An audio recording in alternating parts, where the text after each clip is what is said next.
Hello, everyone. Good to see you again. Tonight's topic is on the 5 most common mistakes of estranged and alienated parents. And I realized as I wrote it, there's actually a bonus mistake in there for everybody who wants to know if they've made even more mistakes. One of the things that I want people to know is that once a child of any age starts to turn away from the parent, whether they're a minor or full-grown adult, but they're making it clear that they no longer want the parent in their lives, it's really easy to step into what I call the quicksand, which is basically once those feelings of rejection or shame or fear or anger get triggered, and nothing can trigger in us as parents more than when our children turn away from us. It can trigger such profound feelings that the ways that we respond aren't necessarily in our best interest. So tonight we're going to go over some of those more common ways that parents respond. And some of it we respond to out of fear or anxiety or hurt or anger, but other times we respond just out of kind of the way our parents might have responded from an earlier generation, or ideas about what our children might need from us. So when I use the word mistake, I want you to know that that's something that we all do. I did it when I was going through my estrangement with my adult child. Really, every parent I know goes through one or more, if not all of them. But they're important to label and to understand and to work towards resolution, because your potential for a reconciliation often hinges on whether or not you can either repair the mistakes that you made or get a deeper and better understanding of what it is that's caused your child to turn away from you. So the first mistake that I want to talk about is a feeling that your reconciliation with your child should be based on fairness rather than just straightforward practicality. And what I want you to think about when you're working towards reconciliation is not what's fair. There's a bunch of things about estrangement and alienation which isn't fair. In fact, I would say with all of the families that I work with, it's really unfair. If it were fair, the model would be the same that it would be, say, with a best friend or a spouse or somebody else.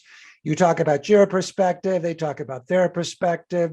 You feel hurt, or talk about how the ways that you felt hurt or misunderstood. Your child talks about the way that they feel hurt or misunderstood.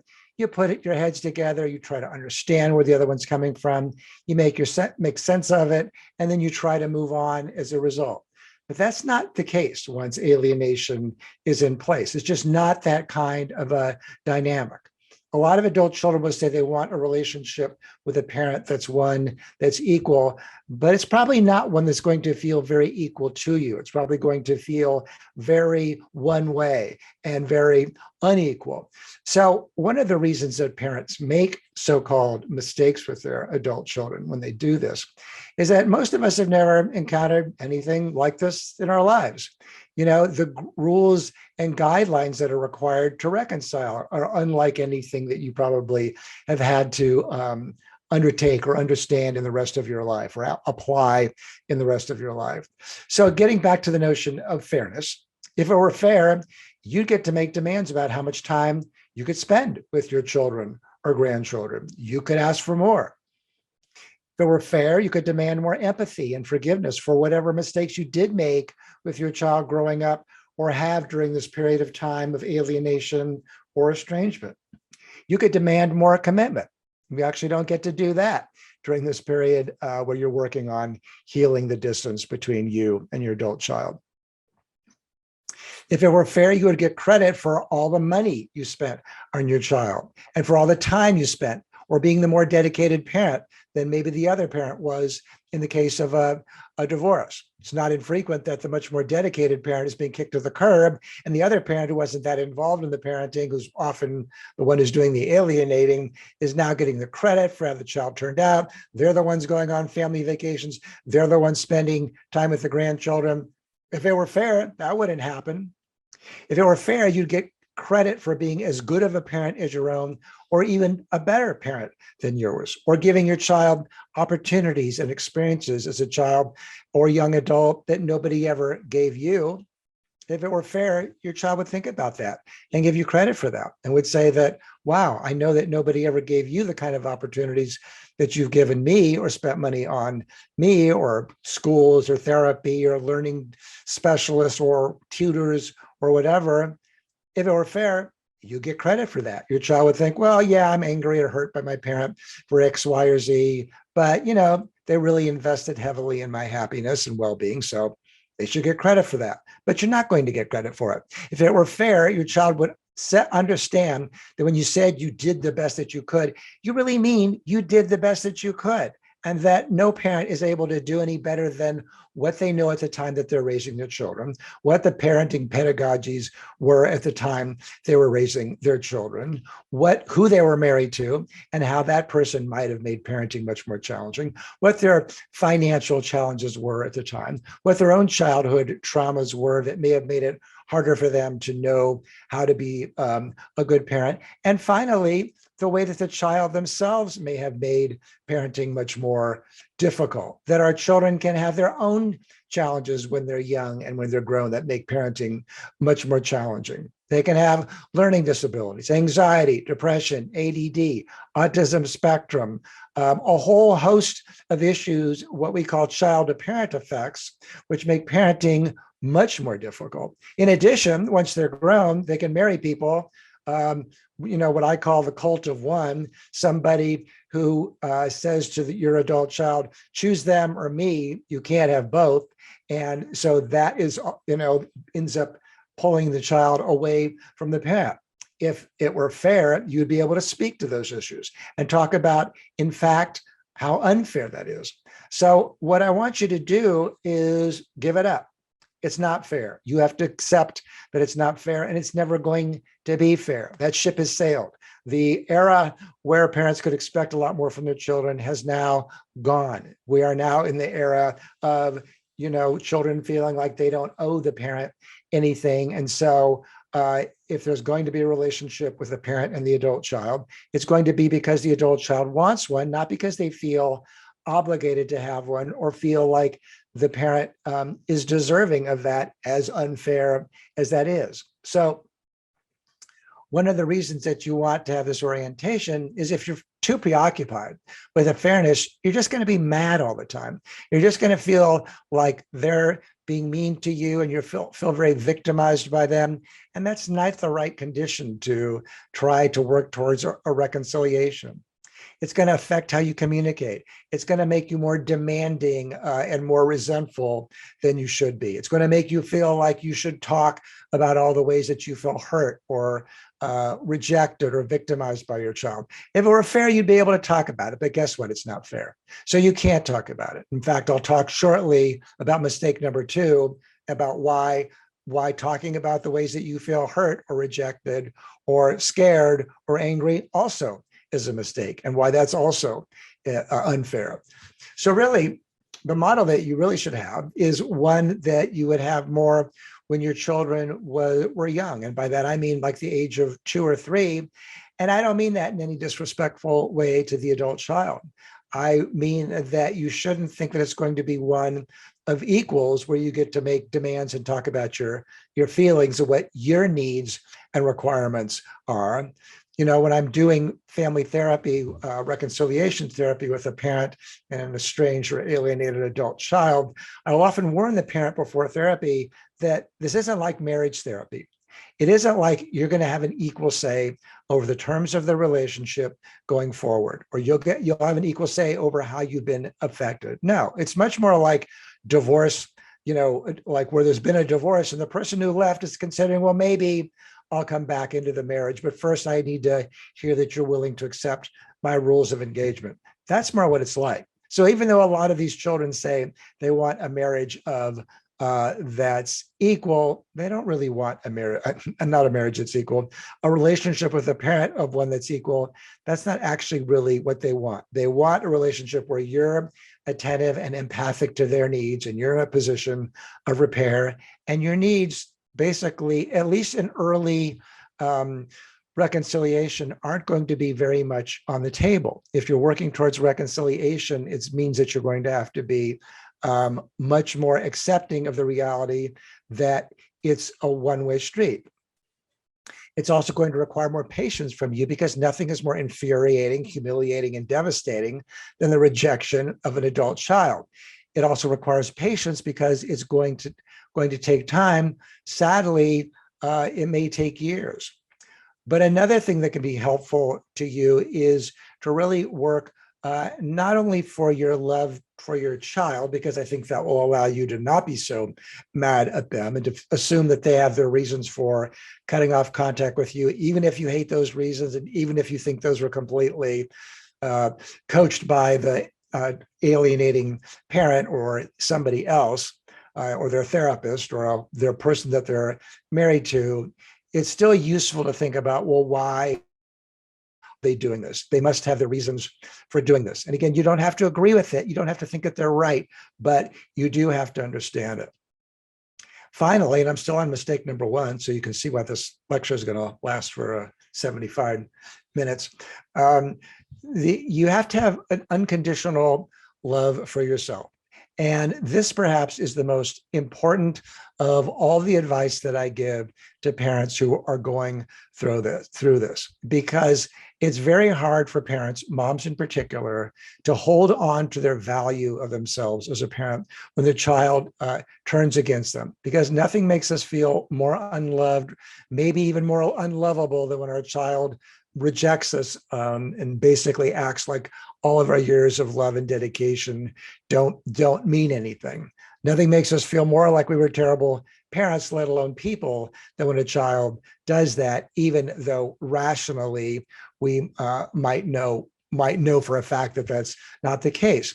So you have to own your own narrative of who you are as a parent and a person, and you can't cede that to your child. That is your birthright. I don't care how precious, lovely, whatever, smart, talented your kid is. They don't get to say what kind of a parent or person you were. Do not cede that power and that authority to them. So I have a few techniques that I think are helpful to parents in this regard. One is from my first book on estrangement called When Parents Hurt, Compassionate Strategies When You and Your Grown Child Don't Get Along. And it's called My Value as a Parent. And in this exercise, you basically just write out 10 things of what made you or makes you a good parent. So it could be things like, I gave my child opportunities nobody ever gave me. I stayed in a difficult marriage because I didn't want to put my kid through a divorce. Or I left an abusive marriage because I didn't want to expose my child to the other parent's abuse. Or I read a lot of parenting books. Or I got my child into therapy. Or I went into my own therapy, or I got my child tutors, or I paid for expensive education, or I paid for any education at all. Whatever it is, write it down, keep it on a 3x5 card. And whenever you get confused about your value as a parent, pull it out and look at it. Now, doesn't mean you didn't make mistakes. I made mistakes. You made mistakes. You know, your kids' parents they're going to make mistakes with their kids. So this idea that, if you make mistakes with your kid, you don't deserve a relationship with them is of course ridiculous, but it's very popular in our culture. So don't believe the hype, but you have to hold on to that value yourself if your child isn't going to give it to you. And while you're going through an estrangement or an alienation, they're not going to give it to you. So stop going to that dry well rather, to get water. You have to get that from your friends or your religious institution or other people who know you and care about you in order to get a much healthier feedback about who you are and who you were.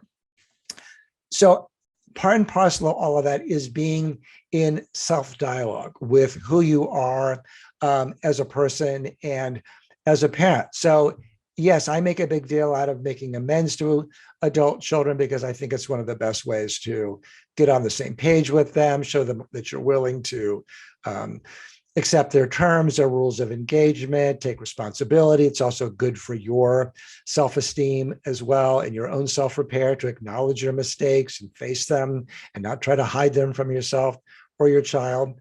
But you also it's useful to remind yourself that whatever mistakes you made, you had good reasons for those mistakes, and you didn't do them because you were mean or bad or selfish. You did them for some of the reasons that I mentioned before. And if I didn't mention the ones that were true for you, then you should write those down as well. So another useful thing is the ability to compartmentalize your feelings about your child so it doesn't ruin your life.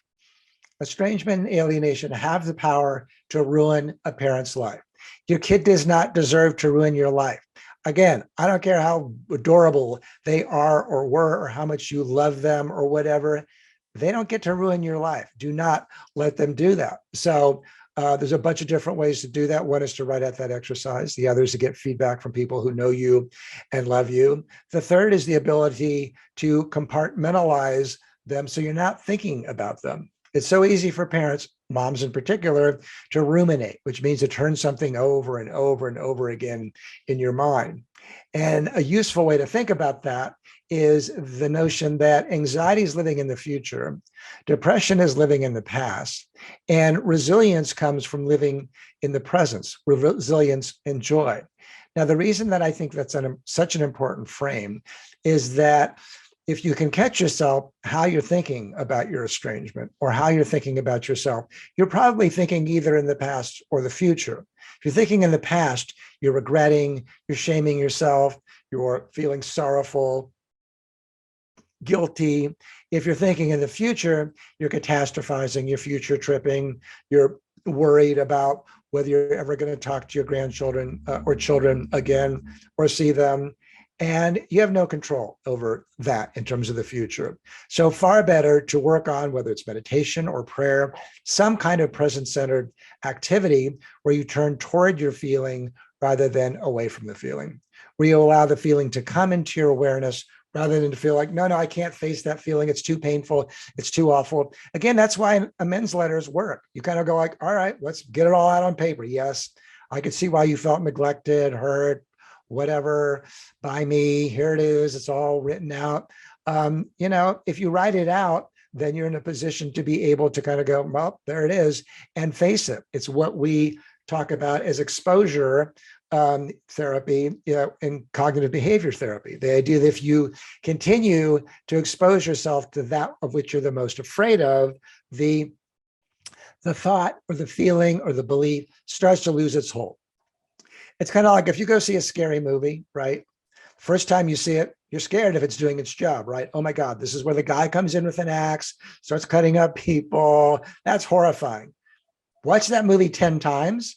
By 10th time, you're going to be like yawning, pouring yourself, another drink or looking at your email or doing something like that, because your brain has already figured out that the thing that you're the most afraid of isn't going to happen. Well, so the same is true with our beliefs about ourselves and the future and the past. The more that we can just kind of expose ourselves to those feelings and accept them, radical acceptance, as we call it, the better off you're going to be. The more that you try to fight it, white knuckle it, go, no, I was a great parent, I don't deserve this, blah, blah, blah, you're just going to feel worse and worse and worse. So it's critically important, if you get nothing else from today's lecture, the things that I've talked about in terms of the mistakes, self-care, self-compassion, owning your own narrative about who you are as a parent, as a person, not giving that to your kid, that will get you pretty far down the road in terms of feeling better. Okay, but there's more mistakes to go. Aren't you lucky? Mistake number 2 is huge and it's not subtle. And that is trying to motivate your child through guilt or not being mindful about the ways that you communicate with your child that might make them feel guilty. So the reality is today that guilt is really your biggest enemy. It used to be in our society, and it still is true in many other societies, that guilt was considered a reasonable thing to induce in one's children. It was part of giving them a moral framework. This is right, this is wrong. There was a certain degree of clarity about that, and parents weren't so freaking worried about, the coercive effects of their authority. So they felt free to, make their children feel guilty when they behaved badly. And similarly, when they became adults, they felt like they had the power and reasonableness to say, no, that's crappy behavior. Why are you doing that? Don't act like that. That makes you a bad person. That's bad behavior. That ship has sailed. So you can no longer do that. Why? Because you're going to get labeled toxic, narcissistic, borderline, boundary crossing, gaslighting, whatever. So you're not supposed to make your child feel guilty, because we now live in a culture where the only thing that keeps a child in contact with a parent is whether or not that relationship makes them feel good. If it makes them feel good, then they're much more likely to stay in contact with the parent. If the relationship makes them feel bad, then they're much more likely to label the parent and the relationship as problematic. And then you're going to hear that they need to cut off contact with you to work on themselves, and you should be working on themselves, and they need to protect themselves and their children from you because they're working on prioritizing their mental health. So there's a very strong feeling in our culture that if the relationship in any way makes you feel bad or bad about yourself, then not only can you cut off that person, but you should cut off that person, because cutting off that person is a form of separation and individuation and autonomy. These are kind of the watchwords of our culture that really prizes these qualities in ways that's really driving families apart. So guilt is your enemy. It is not your friend. Now, there are still cultures where guilt is a reasonable thing to do. In Japanese child rearing, for example, their Japanese parents very early on inculcate their children, but not in an abusive way, but they just sensitize their children to others' feelings. And surveys of Japanese children versus American children show that Japanese children from a very young age are much more empathic towards other children and have a much better understanding of what other children are feeling than Americans. So what we have wanted from, part of this is our fault as parents, that the way the parenting has changed is that, we're prior generations of parents. If you look at parenting surveys, say in the 1920s, what we wanted from our children was for them to be kind of conforming, church-going members of society. Over time, that's changed. And since the 1960s, what we've wanted is for them to be individuals and autonomous and self-possessed and possessing of social capital and being assertive, knowing what they want, being creative.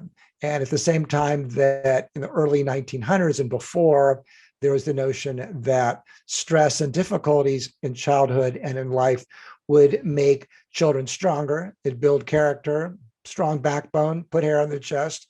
That all gave way to much more of what some call a form of hothouse parenting, a belief that children are vulnerable and can easily be damaged, and that if parents aren't enormously careful and psychological and intensive in their parenting, then somehow those children aren't going to thrive and they're not going to make it into a healthy, psychologically well-adjusted adulthood. Now, there's plenty of examples in other cultures where parents don't parent that way and their children seem to do just fine. So this model that we've been using for the past half century or so isn't necessarily founded on anything particularly scientific, but it's a very powerful form of parenting ideology and pedagogy that isn't going anywhere and is still very popular. And that's why so many adult children say, well, you didn't do this and you didn't do that and you should have done this or that. So I don't owe you a relationship. So I'm cutting off contact with you. So, what does this have to do with guilt? Well, guilt's just going to shut your child down. It's just going to turn your child away from you. And it's just going to cause them to tell you, label you as a narcissist or a borderline, because that's a good way to not feel guilty. If my parents are a narcissist or borderline, I don't have any reason to feel guilty for how how I'm responding to them or my lack of availability, because really it's their fault that they have the feelings that they do. It's their narcissism or their gaslighting behavior, etc. So a lot of the times when the adult child says that, they're saying that in the spirit of lessening their feelings of guilt. Okay, well, what are some other ways that you can make your child feel guilty in a problematic way? Well, one is just by telling them how unhappy you are with the estrangement. Now, it seems like, again, getting back to mistake number one, in a fair world, you'd be able to say that, at least you'd be able to say, you're kind of breaking my heart over here, not having any contact with you or my grandchildren. But you don't get to say that, because you're not supposed to make your child feel guilty. So if you talk about how heartbroken or upset or sad or, God forbid, angry about what your child is doing, then it's just going to backfire on you and cause them to pull away. Another thing that parents have tragically learned through the pandemic, or if they got a cancer diagnosis, or they lost a spouse, or their spouse has a cancer diagnosis, or some other fateful disease, is that telling the child that may still not bring them around. And in fact, it may cause the child to say, oh, you're just making me feel guilty. You're just trying to make me come around and manipulate me through guilt. So if a child is working on feeling separate from you and for whatever reason has that belief, then making them feel guilty, getting mad at them, understandably, frankly, for not checking in with you, for not caring, or if a revered grandparent is also dying or has died, not coming to the funeral or not giving the parent any kind of condolence. If the parent pushes back and complains about that, then it's just going to make things worse. Now, sometimes parents will say, well, you're just enabling these kids, and we have a right to push back against these kids when they behave in this way, and you're just going to strengthen their voice that their entitledness. And the truth is that you're not going to be able to persuade your child by doing something different. As somebody who writes and speaks in this area, I think I have a much better chance of changing the narrative out there than you do with your own child, because your child has drunk the Kool-Aid of Western individualism. They've drunk the Kool-Aid of feeling like it's all about them and their feelings. And I know I'm being harsh here, but if you work with enough sobbing parents every day, you start to feel a little more harshly towards the kids that are doing this to them. That from the parent's perspective, they've been good, loving parents. And when the child does this, for the parent to be able to say that the child owes them something, or that the parent is ill or their family member is ill, and it'd be nice if the kid showed some interest or care or concern, that shouldn't be labeled as narcissism or manipulation or self-centeredness or that kind of thing. But it may well. So you have to be very judicious and cautious about using that. Again, mistake number one, is it fair? No. But staying with mistake number one, it's all about strategy, not about fairness. Fairness is going to get you every time. The more you're obsessed with it being fair, the more upset you're going to be and the less strategic you're going to be. Okay, well, there's plenty of things that can make your child feel guilty. But the last I'll mention is criticizing them or their spouse or their therapist in any way. That is also forbidden because particularly with criticizing your daughter-in-law or son-in-law, that's just going to cause your child to turn away from you, to be mad at you, to feel protective of that spouse. Not only that, but a lot of them are going to tell their spouse that that's what you did. And then you're going to be completely sunk, because then the spouse is going to be mad at you too. And they're going to say to your child, well, you have to choose them or me. You can't have both. So that also just starts the foot in the quicksand. So guilt is incredibly important to understand and to get your hands around, because guilt is the thing that your child is going to use against you and is going to turn away from you. Again, remember, anything that makes your child feel bad is going to lengthen the period of time where there's conflict and distance with you. So really all of my strategies are predicated on that principle, that your task is to engage with your child in a way that doesn't raise their defensiveness, doesn't make them feel criticized, guilty, anxious, etc. Is it fair? No, but remember mistake number one. Okay, moving on after a sip of water.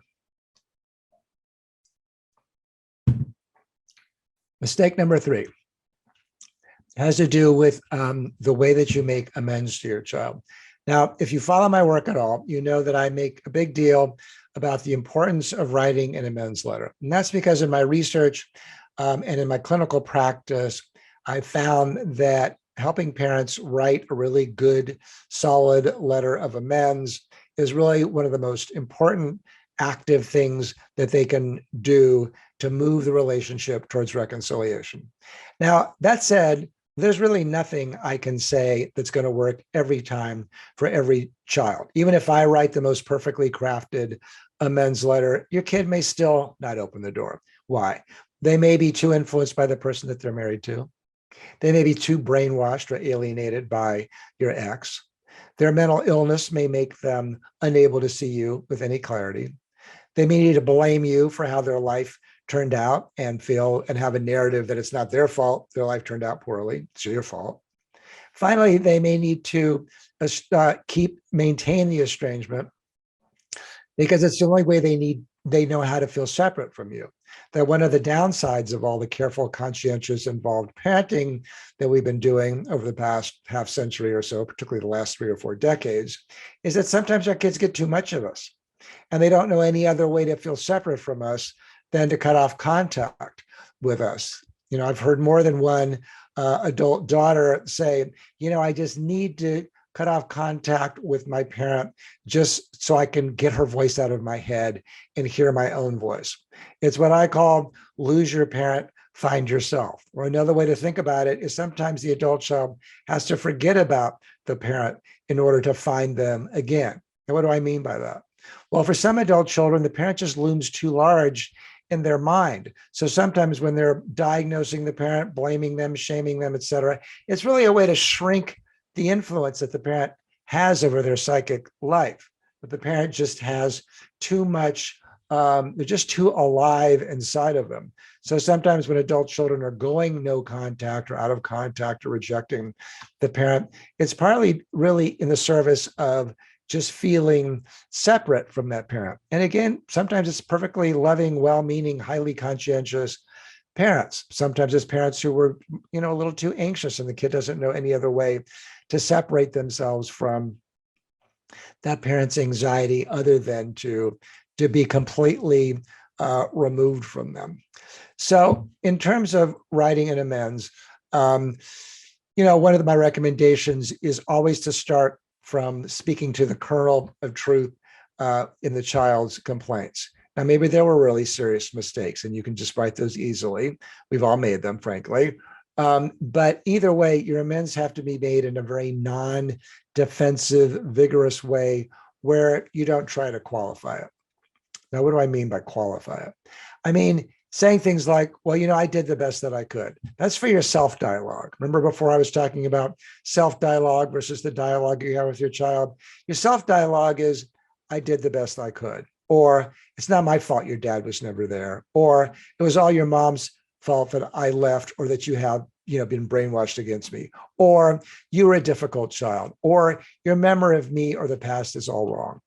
It's fine to say to yourself or to your friends or whomever, but that's not what you say to your child. With your child, and again, this goes to what I was saying earlier about the importance of trying to lower their defenses, is really just to seek to understand. And by that, I mean to be a co-investigator of their complaints. Now, it's particularly hard if your kid has been alienated against you because half the crap they're going to be saying about you, if not all of it, isn't even true.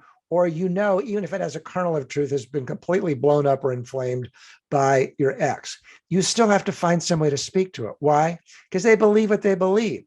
You know, it never works ever to say, well, I think you're a victim of parental alienation. What child has ever been persuaded by that line? It's ridiculous. I mean, it's not so ridiculous that I don't understand how a parent could go there, because when a kid is alienated or estranged, we're all desperate to do whatever we can to move it towards resolution. But if your child has been brainwashed against you, they believe the brainwash. So that's what they're believing. So you can't just say it's not true, or that's what your dad said about me, but that's not what I did, or that's what your mom, put that crazy idea into your head. You're far better off if finding a kernel of truth in it, if you can find one. If not, saying something like, well, I don't recall it that way, but I'm interested in the fact that that those are your memories. So would you be open to going forward if I continue to act like that, or if I do it, you'll let me know, or could we go into therapy and work on it or try to address it together? Now, this is also a good technique if your child is diagnosing you. So many parents are getting diagnosed as narcissists and borderlines by their adult child. So let's say your kid goes, well, I've been in therapy and the therapist said that you're a narcissist, and I got on a website and 10 things that narcissistic mothers do, and you have all 10, and you just want to go, yeah, well, great. Thanks. Thank you, internet, for more propaganda. But you shouldn't say that. You have to meet them where they are. So you want to, as quickly as possible, get off the am I or am I not a narcissist trap. You could say something like, well, I haven't really thought of myself as a narcissist, and I have been in therapy for it and haven't had that diagnosis, but I guess it's possible that I am. I don't know. Is there something that you'd like me to read? And they may have you read some book about narcissism. If they do, try to find like one thing that you can relate to. You could say, yeah, I did think that one part, I guess that did kind of speak. I could identify myself in that. You're already, just in saying that, you're saying basically, if your kid is healthy enough to have their mind change, and not all of them are, but if they are, you're now establishing a way to begin to work on things, to kind of say something like, well, yeah, I guess I could see that. Going forward, will you let me know other kinds of behaviors? Or if I do that in the future, or you have other memories that speak to this. And if they raise the other memories, your goal is not to prove them wrong, because you cannot prove them wrong. That's another mistake that I don't even have on my list here. So listen for it in future webinars. So you can't prove them wrong. You just want to find out why they believe what they believe. Now, some of these adult children don't tell the parent why they're not in contact. They just go no contact. They either write them a no contact letter, or they say, don't contact me, or they just disappear. Now, in those situations, it's maddening for parents, and parents feel like, well, how am I supposed to write an amends letter if I don't even know what I did, and I can't even think of anything egregious enough to justify their cutting off contact with me? Well, in those situations, you write what I call the flush them out of the bushes letter. Now, the flush them out of the bushes letter goes like this: dear son or daughter, I'm writing to see if there's a way to heal the distance between us. I know that you wouldn't have cut off contact unless it was the healthiest thing for you to do, even if you as the parent don't think it was the healthiest thing for them to do. It's clear that I have significant blind spots, that I don't have a better understanding of why you do need to do this. Given that, I'm wondering if you feel comfortable writing me or telling me more about what you think or feel, so I can have a better understanding and try to work towards healing some of the distance that you're responding to in terms of my behavior. I promise to read or listen purely from the perspective of learning, and not in any way to defend myself. Now, those letters often work. They don't always work, for the same reason I said before that nothing always works, but they often do work. And they work because the parent, just in saying, I know you wouldn't do this unless it was the healthiest thing for you to do, removes it from kind of the space of the parent not feeling victimized, but the child knows that they're doing something hurtful. So if the parent is able to say, you wouldn't do it unless it was the healthiest thing for you to do, it puts the parent in alliance with the child's aspirations for a healthier relationship. And that's the moral framework of today's youth. The idea of honor thy mother and thy father, respect thy elders, that ship has sailed, folks. That's been replaced by you know, actions which promote my growth, my happiness, and my mental health. If a relationship promotes those, then I'm interested. If it doesn't promote those in any way, then I'm not interested. And there's incredible social support out there for not being interested in continuing to have a relationship with anybody, parents included, who don't meet that criteria. So when you can speak in that language in your amends letter, you are showing your child that you're willing to be on their terms, that you're willing to take responsibility, you're willing to play ball in the way that they're constructing reality. And you do that by speaking to the kernel of truth. Now, maybe you know the bushel of truth, maybe you don't know any of the truth, but often there is a kernel of truth in our children's complaints about this. So that's critically important. Now, the reason I'm talking about mistake number 3 as being qualifying your amends with too much defensiveness or explanation is because you're going to ruin an otherwise good effort in trying to make amends with your adult child.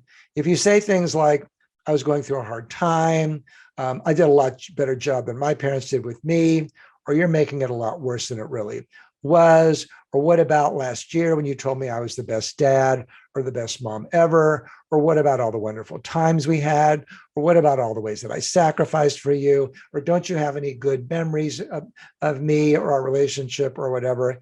They're just going to shut you down. They're just going to think that you're not a credible person to deal with, and they're just going to go further and further away from you. So again, this goes back to the notion of self-dialogue versus the dialogue you have with your child. You tell yourself, I did the best I could. You tell yourself it's not my fault because the other parent wasn't a good partner. You tell yourself, yeah, well, you were a difficult kid to raise if they were. You tell yourself, well, your memory of me is all wrong. I was a much better parent than you're recalling or even that you were saying a while ago. So you're going to have to soothe yourself. Your kid isn't going to do it.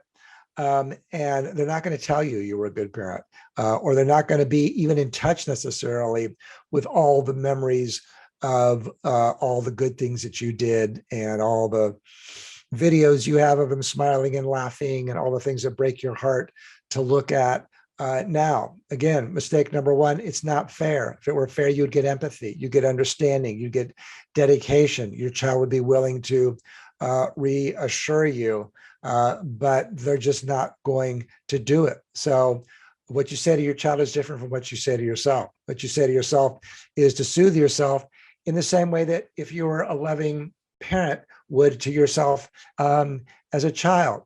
You're tender, you're forgiving, you're empathic to yourself.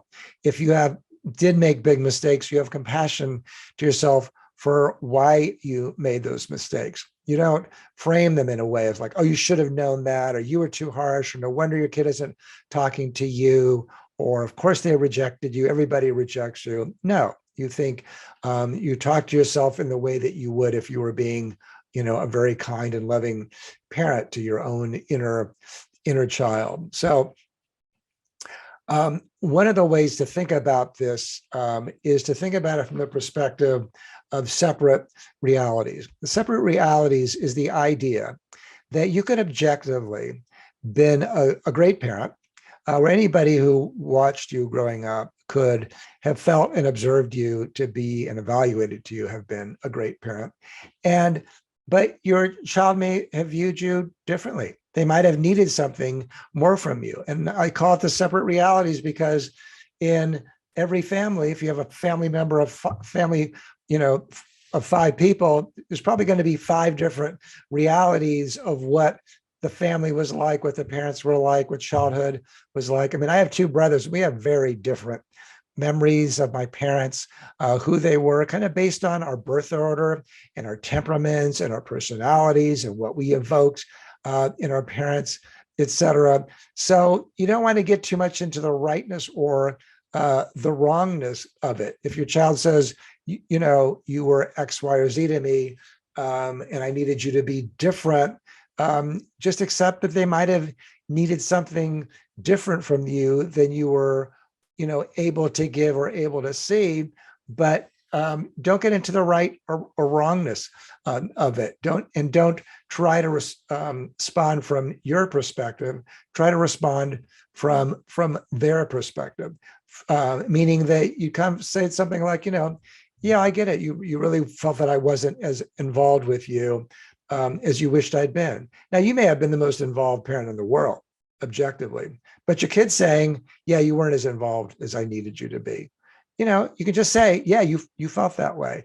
Not you felt that way and you're ridiculous, or you felt that way and good luck finding a more involved parent. No, you felt like that, and that was hurtful to you, and I'm really sorry and sad to hear that. It's clear that I have blind spots, that I didn't know that that's what you were going through or felt that way at the time. I can see now how it might have felt like that. So again, look, these kids can say really hurtful, stupid, critical, contemptuous, arrogant, self-righteous things. And frankly, I'm appalled by the way a lot of these kids talk to their parents. And I feel very protective of the parents in my practice and all of the other ones that are going through this that I've never met and never will. But we have to think about it from the perspective of, if our goal is reconciliation, then you have to get an understanding of what was their motivation and what is their motivation for continuing it. As mean and harsh and cruel as it feels, I don't think most of them do it out of some sense of sadism. I mean, maybe a couple are, but in general, I think they're doing it because they're trying to master something. They're either trying to survive with their spouse or form an alliance with their other parent, in the case of alienation, who they couldn't get enough from otherwise, or they're trying to not be triggered because their mental illness makes them feel like they're constantly on the verge of falling apart, or they don't know any other way to feel separate from you than to reject you. So they're trying to communicate something that's important to them. And the more that you can seek to understand, the better off you're going to be. The more you're going to move it towards reconciliation. Secondly, and more subtly, they're trying to sort out the past, and they can only do it by blaming you and kind of seeing what you do with it. If we get too reactive, too defensive, too angry, they don't really have an opportunity to actually see it. If we kind of go, well, maybe you're right there. Maybe you're onto something. I could see how you could have felt like that. They can relax. They can take a deep breath. They can lower their defenses. In reality, the more that we push back, the more that we defend, the more that we deny, the more that we get angry in response, the more they're just going to escalate their complaints, the more fantastic the complaints and the memories are going to be. I've seen in letters and correspondence from adult children that sometimes they start out quite reasonably, but the more the parent denies, the more agitated the adult child comes, and the more harsh the complaints about the parent becomes. The more that we can meet them with they are, find some kind of common ground, the more they're going to be able to relax and see you with some degree of objectivity. Now, parents often ask me, well, do they even have access to their good feelings or memories about me? And what I commonly think is, well, probably not when they're in the midst of an alienation or estrangement.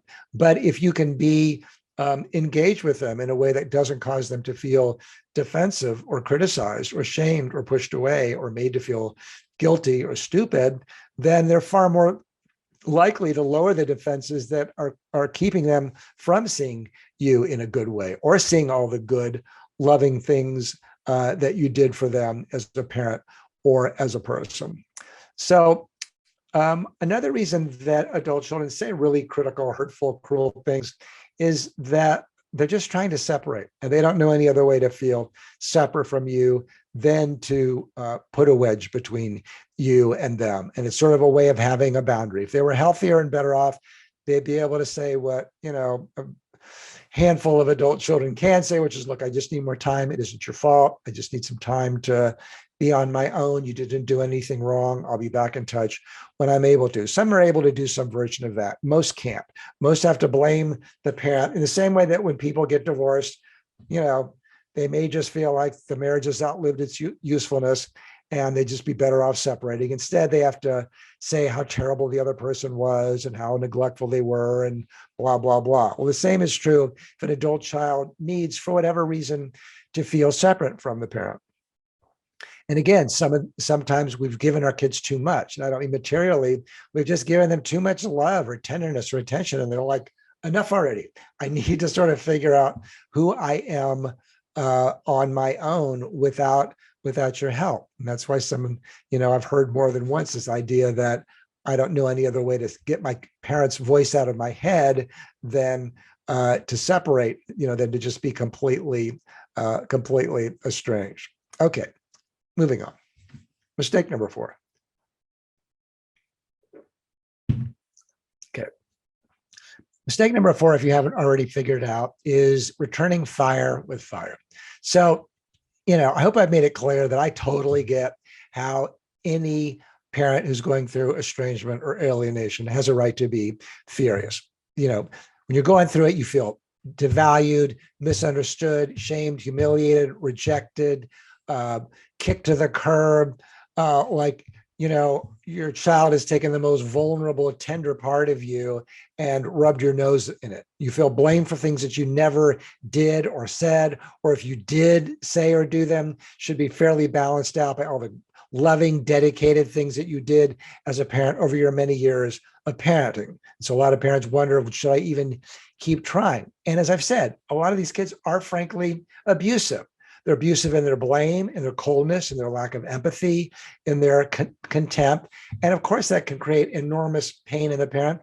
And pain often leads to anger, or anger can lead to rage. But if your goal is reconciliation, then you're not doing yourself any favors by getting mad at your adult child. Now, this is often where friends or therapists of the estranged parent make a mistake, and that is encouraging them to be more assertive. I mean, there's a way to be assertive that keeps the conversation going, but that's if it's done very calmly and lovingly. But a lot of parents feel like, well, I'm just not going to take that crap, and they can't push me around, and they can't treat me like that. But if you have that attitude where you're just going to kind of, treat fire with fire, your child is just going to escalate. First of all, they probably don't have any idea that they're making you feel as horribly as they're making you feel. So you're just going to stir yourself up, and you're not going to respond well. And all the research says that the more stirred up we are, the less we're able to even think clearly. So you're better off working on soothing yourself if you're going to have an interaction with your child that's coming up. So you might want to write out everything that you want to say if you're going to have an interaction with them. That's why, or even write them if you think that you're not going to be able to respond in a good way. If your child does do or say something that makes you furious, try to get out of the interaction as quickly as you can. If you feel your temperature rising, you might say something like, well, I suspect this isn't going to be very productive. Maybe I should go. If you want, we can talk about this later, but make sure that you're sort of exiting the interaction before you get too angry or upset. Now, I know a lot of you have no contact whatsoever and would probably be glad to even have angry contact from your child. But so I highlight these mistakes and how to respond to them, because a lot of times when parents start to do the techniques that I recommend, their child does come back in contact. But sometimes they come back in contact with guns blazing. They come back in contact with a letter that says, I'm willing to reopen contact, but first you have to do, this legal pad full of requirements. And often that can kind of put things on the wrong foot. So you want to have these things really in mind, so that when your child does come back into contact with you, you're able to respond in a productive way. And other ways you can respond are just say you need to take a time out, try to actively slow down your breathing, count to 10 before you respond, don't reinitiate contact until you're calm. Use I statements. I statements, for example, are, when you call me names, I feel really misunderstood, rather than you're such a selfish little brat. How can you treat me like that? Or to try to speak to what you think the child's motivation is. You might say something like, well, I think you're really trying to get me to see something that you think is really important for me to understand. And maybe you feel like, you have to hit me over the head with it in order for me to get it. And maybe, in the past, I've given you cause to feel like that. I don't know. But it's actually very hard for me to concentrate on what you're saying when you yell at me or you're calling me names. So do you think that you could just try telling me in a calm way? I promise to listen and to respond better than I did in the past. So those are some techniques if you find yourself getting too angry. But just remember that not only is guilt not your friend, returning fire with fire is also not your friend. There's no upside to it. Yeah, you're going to feel better for like a minute after you get it off your chest and finally tell your kid off or their spouse off about how terribly they've treated you and how unfair it all is, but it is only going to push your child away. Back to mistake number one. Is that fair? No, it's not fair at all. If your kid's being hostile towards you, it's human nature to be hostile back. I have a little bit of a temper myself. So, for me, when my kids have been mad at me, I've gotten mad back. And I'm sure part of my estrangement was in part a result of that. So over time, I've learned to become much more mellow. I'm in California. It's easy to learn how to be mellow in California, but I've learned how to respond not out of my anger and to self-soothe so that I don't respond out of anger. And it just works so much better. Okay, moving right along. Mistake number 5, failing to see how long reconciliation takes or not seeing the progress that is occurring. In general, reconciliation is typically a marathon. It's not a sprint. Sometimes parents start to do the strategies that I recommend, and the child responds right away, like to an amends letter, and say things like, wow, that's the letter that I always hoped that you would send me. I feel finally understood and heard. Yes, let's meet. Yes, let's talk. I do see that sometimes, but I don't always. Sometimes the child totally ignores the parent, or they pick apart the amends letter, or they don't say anything to it, but maybe a few months later, they'll start responding. But either way, it's typically a marathon and not a sprint. So I don't want anybody to have the idea that if you do make a few good steps, then, the Red Sea is going to part. It might, but it's just as likely that it might not. So sometimes there are little glimmers of light along the way, little crumbs. And as one estranged mother said to me, well, I don't want to take, these crumbs and try to make a 3-layer cake out of them. And I understand that feeling, that it's hard to feel very excited if you get one text, a year, or you get a happy Mother's Day or Father's Day card, and then your kid goes back to being underground for another 6 to 8 months or whatever. It's hard to see those as little glimmers of light or hope, but I think it's useful for you to be able to see them as little glimmers of light or hope. And that your child, if they haven't blocked you or sent out a restraining order, particularly if they'll occasionally take a phone call or their spouse will, that over time, that could be something that you can build into something more meaningful. Now, that doesn't mean if you're not getting any of those, as I know is true often, that all is lost. It just means that if you're getting those little things, those are little kind of lights in the sand that you can use to keep going in that direction. Now, a question that I often get from parents, and this is kind of related to mistake number 4, returning fire with fire, is when do I get to say how I feel? When do I, the answer is, well, you can say it whenever you want to say it, but what's your goal? If your goal is reconciliation, saying how you feel probably isn't going to buy very much interest or move towards reconciliation from your child. I get how any parent would want to say it. I have supported parents who've given up on their adult child because they just do feel too fed up, too sick of being mistreated, too sick of being treated like a pedophile around their grandparents, the grandchildren, despite the fact that they were very loving, tender, involved grandparents. So I totally understand and can support a parent who goes, you know what, enough is enough. I'm not going to keep trying. But, if you make that decision, I recommend that you just let the line go cold and don't tell your child that you're going to do it. Why? Because I think you want it to invite more self-reflection, meaning I think you want them to be able to be curious about why you're suddenly not in contact, or why you've let the line, why you've gone no contact. You want them to be able to say, it's been 8 months. Usually I hear from my mother or father more often than that. Or it's been a year. Oh, that's right. I've told them I wanted to go no contact. Well, do I really want to go no contact? Let me think about it.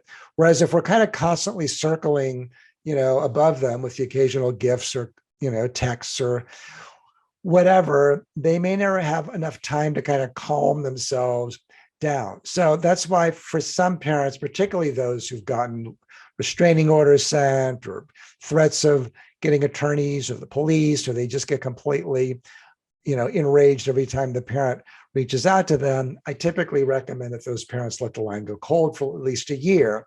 And sometimes that can work for the following reasons. One is that it may cause the adult child to feel like the parent is actually respecting their wishes, to not be in contact, and that may allow them to get something that they rightly or wrongly feel like they need. So it may cause them to respect the parent more because the parent isn't continuing to just throw good energy after bad. That old saying, how can I miss you if you never go away, is also true in family relationships. So if the parent stops being in contact and lets the line go cold, then the child may actually miss the parent, may invite more self-reflection and cause them to think more about the parent more than they might otherwise. So if we're constantly circling above them with, in the many ways that we can, they may be constantly triggered and made defensive by that. So in some ways, you're giving them a gift by just going completely out of contact if it's been a while. Now, I don't recommend parents do that with minors, but with adult children, I do recommend that. Okay, mistake number 6, assuming that their distance or negativity is all about you. The reality is that, by the time we have adult children or grandchildren, our children and grandchildren really become, in many ways, the center of our lives. We may have good marriages and friendships and careers and interests, et cetera. But in terms of what we're most likely to be preoccupied by, it's probably our adult children and our grandchildren. If it's going well, the joys and pleasures. If it's going terribly, the heartache and pain and sorrow of it. But we're very preoccupied with them. They're not very preoccupied with us. I mean, I was fortunate enough to have good, loving parents, but I always knew when I called them or visited them that it was far more meaningful to them than it was to me. For them, it was like the highlight of their days, not because I'm so amazing, but just I think that's the way parents feel. Whereas for the adult child, there's a certain amount of checking a box, even if they're fond of their parents. Our adult children are far more preoccupied with their own marriages or their divorces or their own children or building their careers or developing them or their own social lives. As parents, frankly, we're pretty far down the list. So what can happen, though, is we start complaining about it and particularly feeling like our children owe us more and should be more available and much more responsive to us. That's when we make them feel guilty. And now we are into a fight with them. And now you are going to get much more complaints about you than you might not have gotten otherwise. So it's so easy when we're going through an estrangement or an alienation to assume that everything, all the distance or the non-responsiveness is about us, or it comes from an angry or rejecting place in them. But it may have little to nothing to do with that. It may be much more a function of their preoccupation with their own lives and that kind of thing. Okay, so in the remaining 5 minutes or so here, I want to talk a little bit about the, let's say that your child does reconcile with you for a variety of reasons. Well, one of the things that parents often say or feel in early reconciliation is that they feel like they're walking on eggshells. So, and it feels really phony to them or awkward or, difficult to maintain. And what I constantly tell parents is, well, yeah, you should be walking on eggshells. You know why? Because any kid who would do that to a parent once is perfectly capable of doing that to them again. And it's not super uncommon that if a kid does go no contact with a parent once, that they do it again for a variety of different reasons. So if you feel like you're walking on eggshells, that's because your kid is perfectly capable of doing it again. Some kids, no matter what their complaints were about their parent, would never estrange their parents. Most of us would never have estranged our parents, no matter how badly we were treated. Whereas this, generation of adult children has been given that kind of key to the kingdom of estrangement. So those who can do it once could easily do it again. So if you feel like you're walking on eggshells, that's because some part of your mind is telling you that it would be foolish not to. It would be foolish to act like, okay, everything's back to normal. I can call you as much as I want. I don't have to be that careful about whatever is going to trigger you or upset you or et cetera, crossing your boundaries or gaslight you, whatever it is. I can just be myself. Well, guess what? No, you can't. Because if your kid did it once, they could do it again. The causes of estrangement aren't typically completely resolved. They could get re-triggered. And also your feelings of hurt or anger about the estrangement may push your child away. So how do you stop walking on eggshells? Well, the first way to do it is just to acknowledge that it's reasonable that you feel that way. Don't shame yourself for it. Don't worry about it. Your kid has just put you through a major trauma. Of course, you're walking on eggshells and you're afraid of your child, but you have to turn toward it rather than turn away from it. This goes to the notion of radical acceptance that I was talking about earlier. You need to expect that it's going to be awkward for a while. But there's just no way that a parent and adult child can come back together after a period of estrangement and have everything be normal. Now, your kid may act normal, kind of like, hey, how you been? It's great to see you again. What you been up to? And you want to say, oh, what I've been up to is like being devastated over the fact that you haven't been talking to me for the past few years. But yeah, no, I'm fine. Thanks. And you? I mean, it's a hard position for parents to be in. In general, though, my advice is to take them where they are. If they want to be upbeat, act like things are fine, this didn't happen or whatever, take them where they are. But they may want to talk about it. They may want to have a bunch of rules of re-engagement, which a lot of them do, as I was saying earlier. So you want to do that, meet them there as well and be open to having that discussion. If they're cautious in checking you out, then you should be somewhat cautious yourself. Don't get too far ahead of them in your mood or what you talk about. But in general, this goes to not making them feel guilty. You also don't want to act too wounded or angry about them, because that can also cause them to pull away and withdraw from you. Another thing that can be useful to do is to ask for guidance, whether you do or don't understand what happened. It may be useful, not necessarily in the first session or two, but to say something like, look, I'm very happy that we've been able to spend time together again, since I clearly did some things in the past that were upsetting to you. I'm wondering if we could make the agreement going forward that we'll try to stay current on things that are bugging either one of us that build up. Now, here I say either one of us, but it's really going to be whether anything that you do bugs them.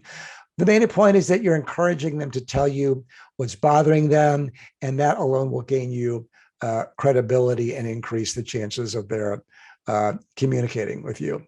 But a lot of these kids actually don't understand why they cut off the parent, or they're worried about re-triggering your feelings, or they feel guilty about it. So they don't necessarily want to have the conversation. And that's why I often encourage parents to just take the child where they are and not get too far ahead of them.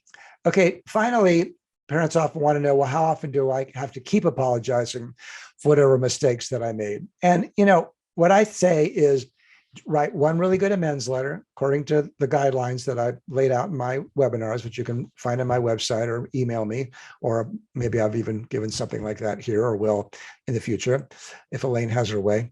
But you write one really good amends letter.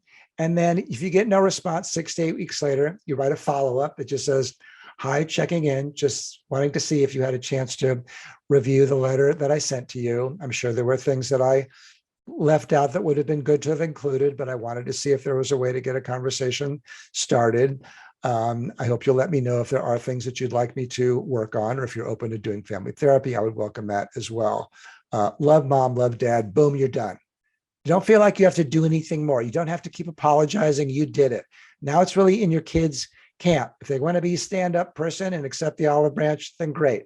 If they don't, then you have to stop trying and obsessing about them. You have to turn your attention and your love and your care towards yourself. And again, you have to own the narrative of what kind of a parent and person you were, and remember all the good things about you and the way that you are a good person and a good parent. And I will see you here in future webinars. Thank you for showing up.